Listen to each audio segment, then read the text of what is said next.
All right, guys, welcome back. Going into the final portion here of week number 8 of Swan Song. Adam, what's going on?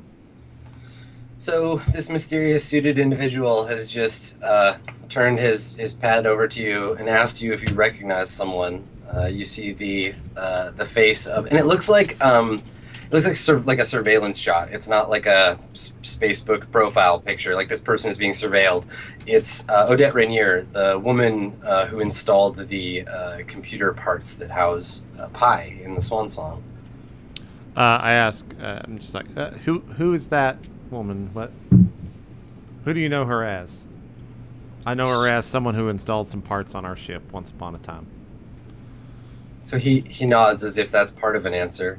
He says, and how did you come to hire this person to install these parts? Who directed you to? I don't know. We found a phone book and looked up computer repair person, and her name was there. And how did you know what parts you needed? We didn't. I think she was the one that told us. And if I were to examine the manifest of your ship, this would hold out? What, do we have those parts? No, that you were, that she told you what to order. That there's no outgoing communication. I mean, I think so. I don't fucking know. That was months ago. Who is the communications officer aboard your ship?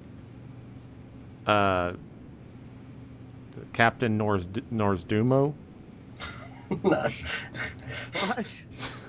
I just say it as fucked up as possible. He says, that's another one of his names. Okay. He says, I know the names of everyone on your ship, Higgins.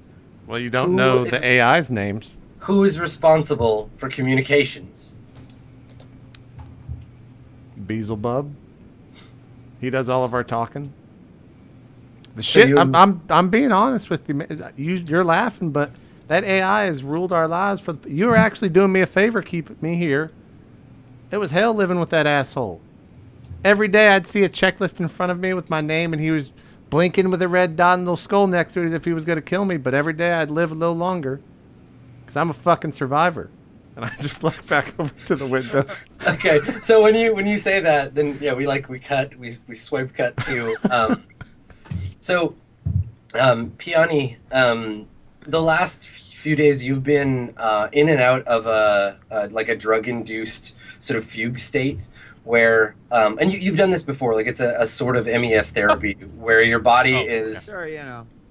Your body and your brain are separated so that you can work on your brain. Like you did this occasionally as a kid when you had like blackouts from MES. Like it's a normal therapy, but so someone is like examining you're hooked up to like one of those Acuroscope things. It's like getting your like psychic profile and stuff. You can hear it sort of humming away in the background, and you wake up, and yeah, you're not restrained, but you can't really move.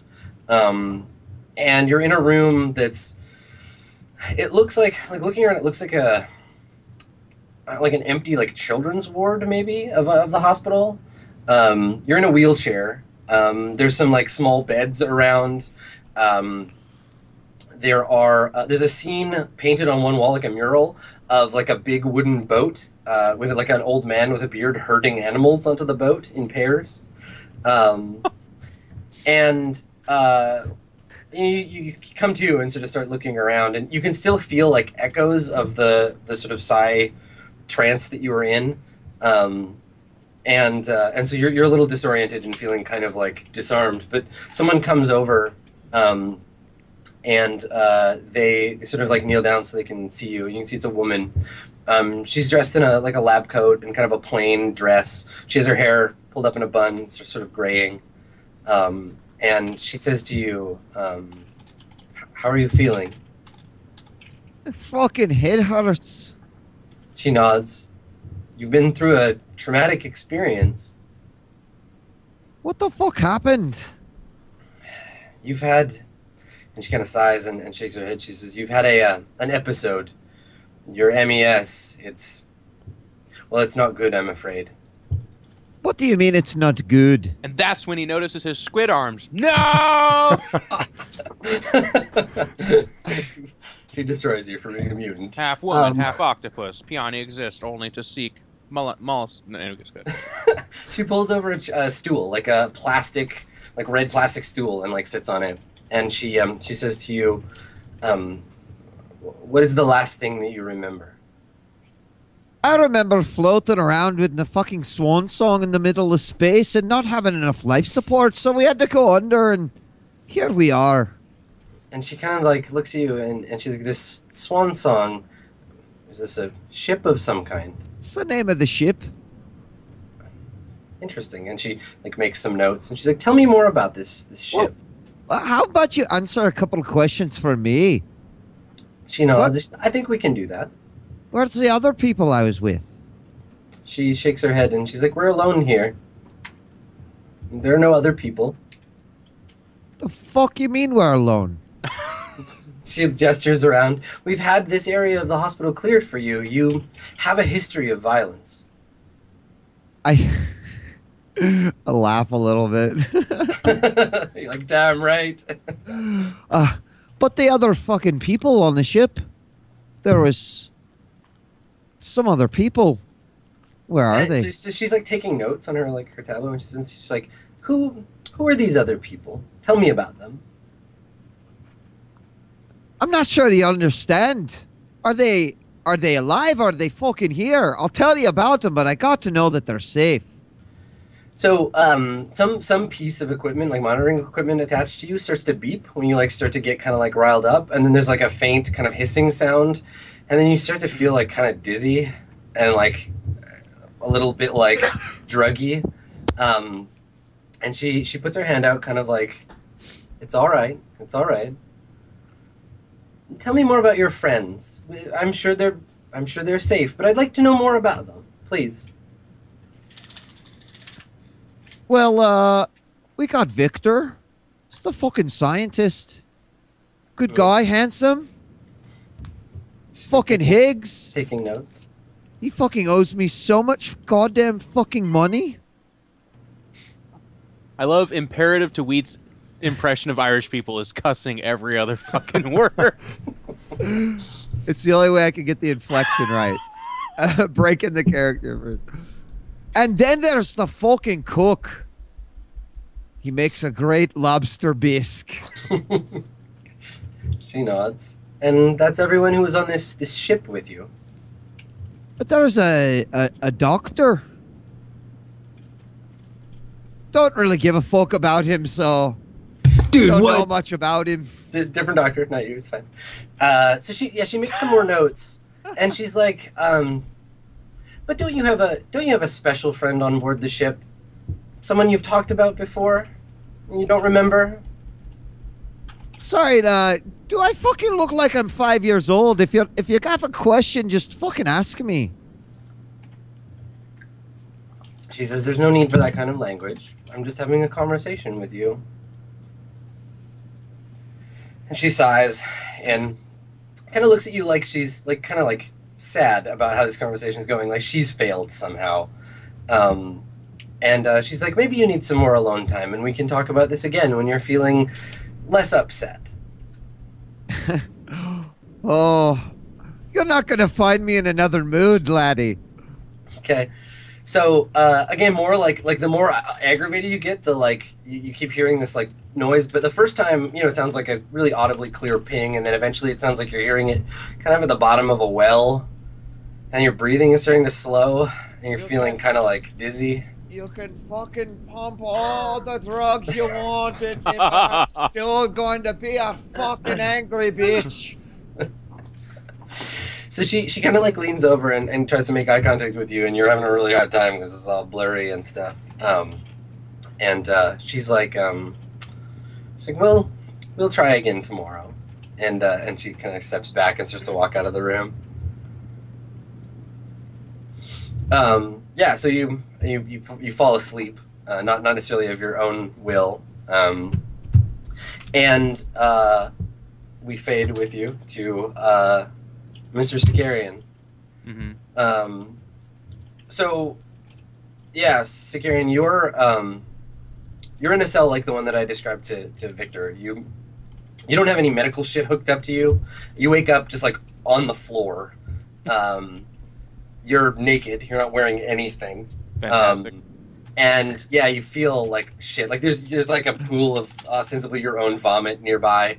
The cell doesn't look like it's been cleaned in a long time. And just looking at like your arms and legs, you have bruises, but not just ones like summary with a crash. Like someone's like been hitting you with things, but you don't remember any of that. I wake up. Can I stand up? You can stand up if you lean against the wall. Yeah. I do that, and then I fix my hair. Okay. All right. Stark naked, but Yeah. leaning against the wall, fixing my hair, and then I just stand there. Okay. All right. So after a minute, sliding like panel at the bottom of the door opens, and someone slides a plastic tray with some like obvious disgusting prison food on. Have you ever been in prison before? Has Karen ever been like? Yes. And was it like for a crime, or was it like a prisoner of war thing? Guessing for him it would be like it would be viewed as a crime what he did. Okay. All right. And were you in prison by like a local government or a larger? Okay. All right. Cool. As that slides through, Yeah. he kind of he's been taking beating, so he's like, I asked for the home baked bread actually. Okay. Someone says something to you harshly in a language you don't understand, and then the thing shuts. I mean, the food's not like it's not like maggoty or anything. Like it's just bland, like mush. Yeah. But seeing it, you realize like you haven't eaten in a while. Like your stomach is like pretty. I wolf it down. Yeah. Okay. Yeah, it's not the worst thing you've ever eaten. Nutrient mush, tasty wheat. Mm-hmm. Yeah, I mean, that happens by your guess. I imagine Securian has a pretty decent internal sort of chronometer. Yeah. Every like 12 hours or so. What do you do to pass the time? He in a situation like this, he's just working on making himself more limber and like self-analyzing the damage done to himself. So he's testing for broken bones. He's seeing if he has full extension of all joints and limbs. Okay. Yep. Assessing his combat readiness. Yeah, you might have. I mean, you're not gonna die. You don't need like medical assistance desperately. You're probably got some bruised ribs and stuff, but you're banged up, but not like, yeah. Okay. You'll be okay. So that like food, rest, test, whatever cycle happens a few times, and then at some point, sort of randomly, the like a speaker that you didn't know was there, like crackles in the ceiling, and you hear a voice on the other end. And if we were to step back from the game, if we were an audience watching, the voice is the same as the person who's been talking to Higgs in the other room. Okay. So the voice comes over the intercom, and they say, "Mr. Sicarian, we're going to give you some clothes. That's going to require we open the door. You're not going to do anything stupid, are you?" Ah, shit. I should have restarted the call. Here, let me just call you back real quick instead of you wasting time trying to get them to work. Okay. Unless they work right away. Nope, calling you back. All right.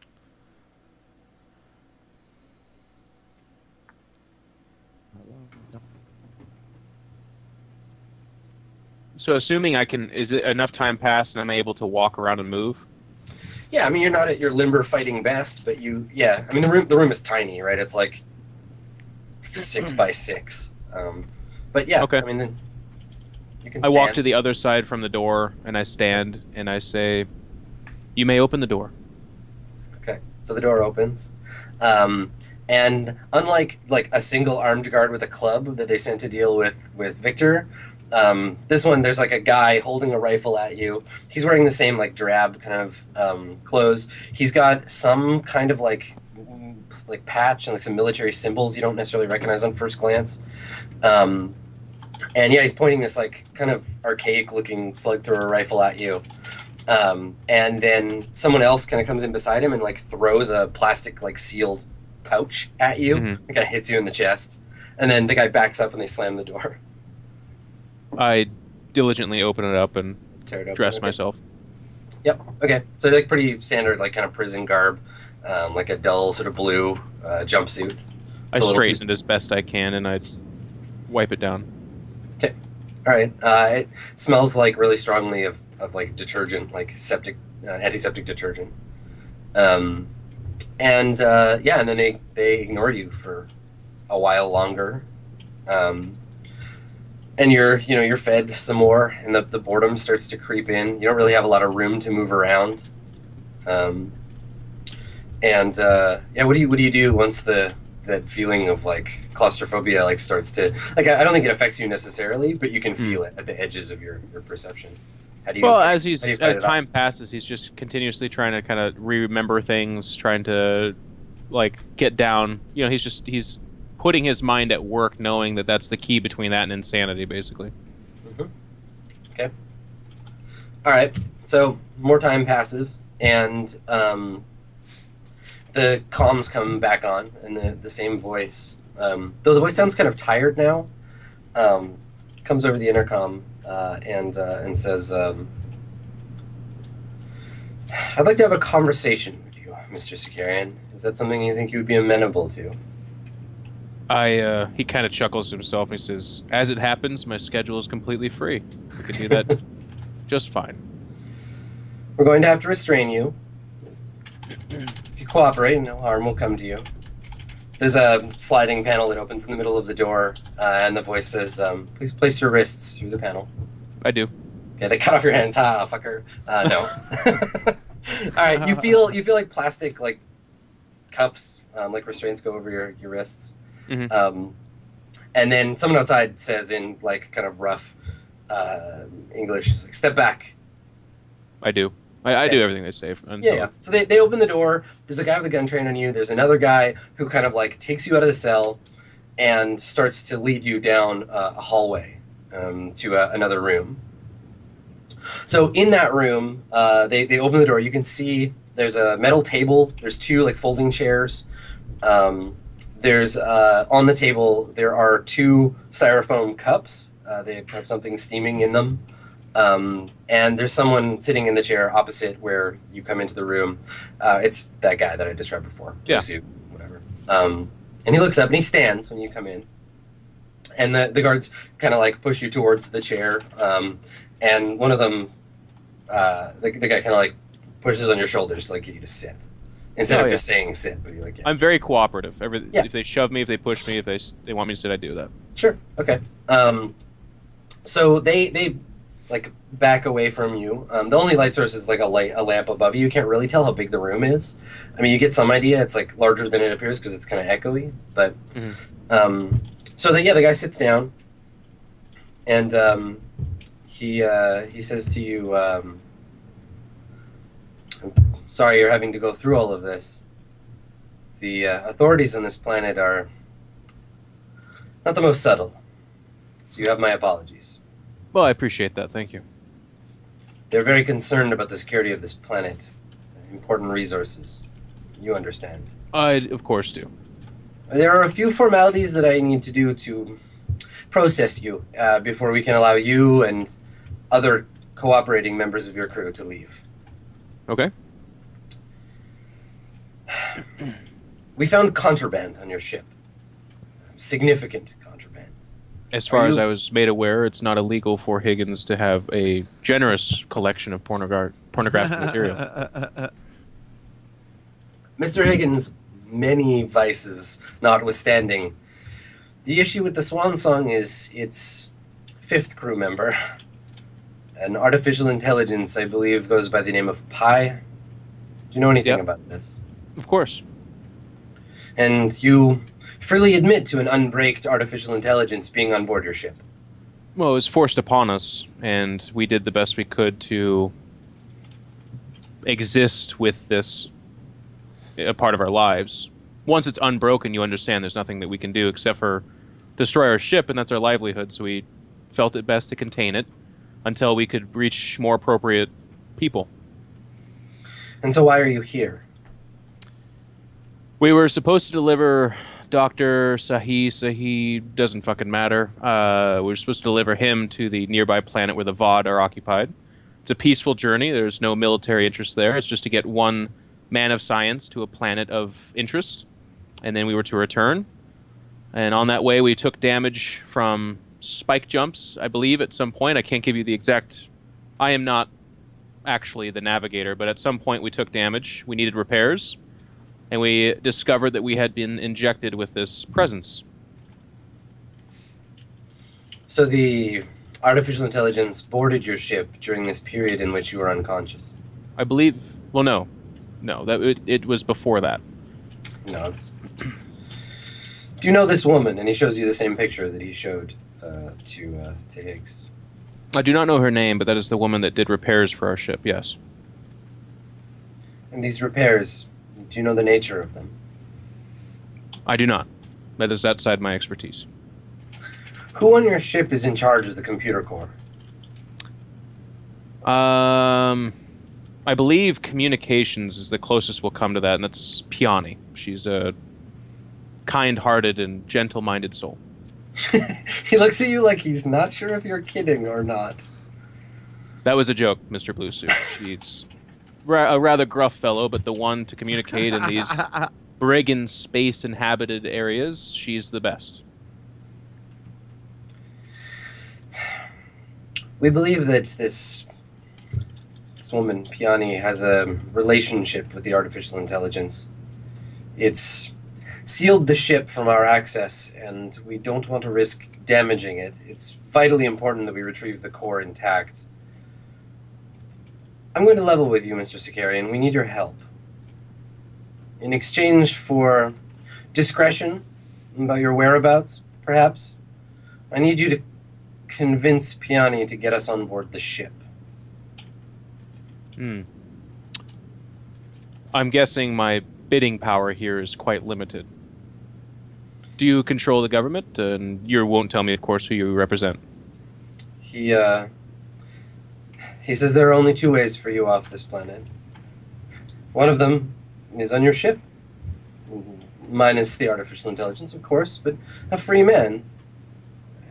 The other is in the hands of the Pfotenhauer Society. The foot in what? The Pfotenhauer Society. It would not be a difficult thing for me to call Mr. Titan and have him here in, well, a short time. Well, I tell you what. If you can perhaps, because I do agree with you, there's only two ways off the planet, and I understand your scenario to be accurate. However, the ship does us no good in its current state. If you can bring it up to being ready, then perhaps this exchange is actually meaningful, because as it stands right now, I die here to a feral government with the respect of my peers intact, or I die here on a feral government without the respect of my peers. We would be happy to provide whatever the ship needs to repair it and to make it space-worthy again and send you on your way as long as we can have the core. The computer is all we need. Then I shall do my best to communicate this need and the current tactical situation to my peers. Can I be reunited with them? We'll return you to your cell. I'll consult with my supervisors and we'll discuss. Is there any way, some form of... Can I have a magazine? Anything, really. He says, I'll see what I can do. I appreciate that. Okay. So you're taken back to your cell, and the next time that you get food, someone also gives you a Bible. Like a Christian Bible? No, like a Torah, basically. Okay. Yeah. Like a sort of loosely translated into English version of like the year 3200 equivalent of the Torah, and that's your reading material that you're given. There's a very indignant sigh as they hand this to me, but I mumble under my breath like better than nothing. Okay. So you start eating your mush and begin reading. Yep. The Jewish holy text. Okay, cool. So in the meantime, Victor, you've regained consciousness. Do I have 1 hit point? You have 1 hit point. Yes. Should we just start rolling now, or use it to headbutt the guy? Yeah, I throw my hit point at him. Okay. I wake up. My head hurts. It does. Where am I? So your door, like jerks open. Like you've been awake for a while, but the door jerks open, and there's like a really bright, like flashlight in your face and someone's yelling at you. I put up my hands and say, I don't understand what you're saying. Someone else comes into the room and grabs you by like the front of your shirt and picks you up. Yeah. And they like drag you out into the hallway. And you're just like getting shouted at and pushed, and you keep stumbling. What do you want to do? Just like, follow. Yeah, I just go with them. Okay, you get pushed into a room. The room smells terrible, like human excreta. And when your eyes adjust to the much lower level of light in the room, it's a small room. There's a set on the back wall of like sinks that jut out from the wall. The floor is sloped down slightly, and there's like a grate in the middle. And then over the grate is a metal table with a blood-stained like sheet over it. Yeah. And you just get shoved into this room, and the door slams shut behind you. Cool. And the room is empty other than me. Yes. Okay. Is it dark? No. There's like dim lighting in the room. Okay. I look around for anything else of, interest in the room. Anything that could be used as a defensive weapon. I'm guessing there's going to be nothing. They pretty intentionally did not allow anything in the room that would, yeah. Is the table bolted to the floor? No. No, it is not. Okay. Am I clothed? Yeah. Yeah, you're wearing whatever you were wearing before the crash. You're wearing your normal clothes. They're covered. Okay. They have like blood on them and stuff now, but yeah, of course.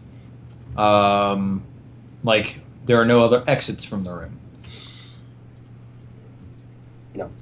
Okay. Oh, Adam failed to mention that there's actually a wide open door that leads to. Yeah, totally. There's an elevator. Leads right to the Swan Song. Says to freedom. If you hadn't asked, I would never have mentioned it. Yep. Okay. I guess I wait. Okay, I move around to the other side of the table so that it's between myself and the door. Okay. And I face the door, and I just stand there with two hands down on the table looking at the door. Okay, you don't want to, like, take the sheet back or anything. Whatever's under it smells terrible. Oh, there's something under it? Yeah, the sheet is, like, covering a thing on the table. I pull it back. Okay, it's Dr. Said. Okay. Someone's cuckoo clock is going off. You hear your own sanity eroding. Oh my god. There's no need to take his pulse. So he's obviously been autopsied. He's got the big Y-shaped scar on his chest. He's naked. But you take his pulse anyways. Yeah, I do. Buddy? Just, He does it by literally sticking it next. Dead. He grabs his heart. Nope, still no beat. He's definitely dead. I've concluded it. Yeah. This man appears to be dead. And time of death, whatever. So he's been autopsied and all of his cybernetics removed. So he's got a big hole in the back of his skull. Yeah, and his spine has been his back is like cut open and his spine's mostly taken out. Okay, well, I begin probing the inside of the body. You're gonna cut open I guess you don't. Well, I'm just investigating his organs and the extent of his cybernetics, and yeah, of course. You're a monster. All right. You're a dead man. So yeah, okay. You open him up, and he's had his organs removed, and it's just kind of a shell. Mm-hmm. And you hear the door you came in open. Yeah. And you look up, and the hall is lit better than this room, so there's just an outline of a person. Mm-hmm. And they step in, and the door closes behind them. They're wearing a lab coat. They have a surgical mask on, and they stand there for a second and look at you, and they say, "You recognize the body, then?" I just wipe my nose. There's a big smear of blood on my face, and I say, "Yeah, Dr. Omar Said, what's your point?" Why was Dr. Said on your ship? We had taken a job to escort him to from the Department of Xenosociology at Anaximander University. He takes a few steps forward. How well did you know this man? Not. And he told you he was a xenosociologist? The details of the job we took specify that he was a professor working for the Department of Xenosociology at Anaximander University. But you never saw his credentials? Nope. He He shows you a picture on his like display. He's got a tablet. He shows it to you. It's a picture of. It looks like they're like in a bar. It's Dr. Saeed sitting at a table with. You don't recognize her at first because she's dressed pretty differently, but it's Odette Rainier. But she's got like her collar up and like a scarf, but you can definitely recognize her. And they're having a conversation. And he says, "Do you know the woman in this photograph?" I'm afraid I don't. Don't lie to me. Who is she? I have no idea. He shakes his head. He points to the body. He's like, "There's no one who knows you're here, Victor." That's a shame. There's no one who knows that woman. It would be helpful to me if you would cooperate. What exactly I can be helpful to you. How do you know this woman? I don't know this woman. Are you joking? He scowls at you, shakes his head again. How do you think this is going to go, Mr. Kovacs? Well, mister, I don't give a fuck what your name is. I think you're probably going to gut me right here in this room. And then you're not going to have any more information, and I'm going to be dead. And neither of us are going to benefit. Honestly, I don't know why you're looking for this woman. He says to you, the rest of your crew has already told me as much as they know, but he looks at you. I thought you would be smarter than this. Oh, then you must already have all the information you need. That was your first mistake. He says, listen to me, Victor. I just want to deal with this problem that now we both have.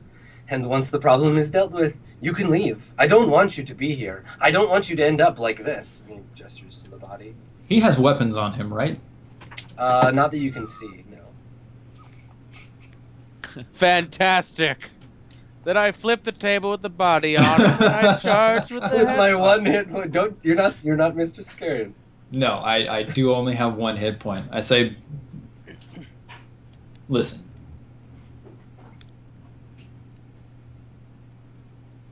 I have no information for you. I met that woman once exactly in my life. You know what struck her most about me? What struck me most about her? I actually think that just happens that exact way. Yeah. Okay. Yeah, he kind of gives you the eyebrow, like, go ahead. 1, she's incredibly attractive. 2, she knows far more about computers than I do. That's literally everything. I probably spoke with her for about 5 minutes total. We probably exchanged no more than 50 words. I have no information for you, and if you think you're going to get more out of me by threatening to cut me open, then I suggest you start cutting. He seems like kind of like relieved, and he nods and says, that's all I wanted to hear you say. So you don't know that she's a terrorist, then? I don't know that anybody's a terrorist. He laughs and says, let's not debate ethics here. You're carrying something on your ship, a very dangerous weapon. Something that perhaps when you found it did not appear so dangerous, but when you altered it, when Piani altered it, it became more so. And putting it in the hands of this woman and her friends has made it... He hesitates for a second. The threat is greater than perhaps you recognize. I'm trying to help you, Victor. I don't want you to be a prisoner here. I don't want you to end up like this. I want you to be able to leave, but I need your help. I'm sorry, putting it in the hands of this woman and her friends? He nods. Whose fault is that? Exposing the artificial intelligence to whatever it is that they've done. Things have been escalated that cannot be de-escalated. We need to get our hands on the computer core, and I believe the only person who can allow us to do that is your friend Piani, who, as I imagine you understand, is not being very cooperative. She's not cooperative in a general sense, no. If you would be willing to help us convince her to get us access to the core, we will take it, deal with the weapon ourselves, and you'll be free to go. All of this will be forgotten. Listen, buddy. You're assuming that I have some kind of relationship with these people that would allow me to convince someone like Piani to access the core. You misconstrue. Higgs is just some off-worlder who managed to find a ship. Piani's just some computer guru who managed to find Higgs. Higgs needed protection. He hired Sicarian. I needed a trip off of... where the hell was I from? I needed a trip off of Andoni, so I signed on. I really don't know these people. I really don't have leverage over these people. Like I said, Piani is not the most cooperative of people in normal circumstances. I don't know what you're going to get from me. He says to you, you may not know these people very well, but now you are all bound by a shared crime. Help me with Piani, or don't. I will leave it up to you to decide.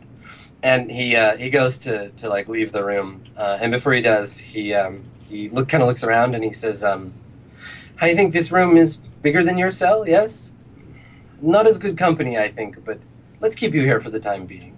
And he leaves and closes the door behind him. As he's closing the door, I say, "Dead bodies never bothered me." All right. So that's probably that came out wrong, man. That's probably as good a place as any for us. Dead bodies never bothered me. So, can the crew at any moment during the interrogations or whatever just hear the cries of a crazy madman just screaming, "Norstermo! Beelzebub!" Because that's all Hicks does this entire time. So we'll figure out when we're playing next. We'll let you guys know, but we got to do some shout outs first before we wrap it up. So, Wheat, why don't you start us off? Man, I don't know if I'm going to be able to sleep until the next Swan Song. I'm a little worried. So, thanks for this ride. Thanks to everyone who tuned in. I hope that everyone has a happy holiday. If you are celebrating this week, Thanksgiving in the U.S., I will be. But I'll be streaming as well, some Smash. You know, all that good shit. So you know where to find me, twitch.tv/djWHEAT, twitter.com/djWHEAT, and all that other good shit. So thank you guys. Awesome stuff. Thanks for being on the show. Steve, do some shout outs. Thanks y'all for hanging out. This was an awesome show. You can find me around the internet space at Silent Osiris, where the O is 0. I'm on Twitter, Twitch, YouTube, whatever. Hope you are all totally subbed to JP's channel, because I also run a bunch of games for him there, as well as being the lead level designer for a game called Warhammer 40,000 Eternal Crusade. So if you're into massively multiplayer online third-person shooters, you should check that out. That is about it for me this evening. Cool stuff. Adam, a.k.a. Steven 2. Please do some shout-outs. Someday I'll be my own person. Someday. Yeah. Well, shout-outs to all y'all for the excellent passing of the spotlight. Thanks for everybody for coming. You can also, the Twitter, follow me, at Skinny Ghost. It's where I live. I'll do a little Q&A after this if you want to come and bombard me with questions I won't answer. Boom. There you go. Shots fired. Last but not least, Geoff, do some shout-outs. Echo their sentiments. Thanks everyone for tuning in. The gang's back. Hopefully we can do it without as much gas as always the goal from all of us. We're just all very busy people, and Steven. So, no, I'm just kidding. I don't even know what that means. Thank you for watching. Please do follow me on Twitter, EG.iNcontroL. That's all the plugs I really want to do. Just, you know, I look forward to reading the Q&A, and as always, actually, Swan Song, by the way, has some of the sickest followers in terms of like art and people writing up alternative stories and stuff, and like really making the universe expand and cool. So thank you, and big shout out to everyone that contributes to that, because we all read and eat that up, and it's so cool that you guys participate. Amen. And I really like that Adam actually makes a concerted effort to encourage and include people in that, and then rope it into the universe. Like the whole Blue Fever thing started with that guy's news show, I believe, if I'm not mistaken, and that's cool that he did that. So thank you. There you go. Still working on part 1. Looks like it's almost done processing over on YouTube, so I'll tweet that out as well as the sub VOD. And I'll do all my shout outs after the closing out. So thanks everyone. We'll let you know next time we're doing a show, and we'll see you next time. Thanks everyone. Happy holidays. Yep. Bye. Bye-bye. Bye-bye. Bye.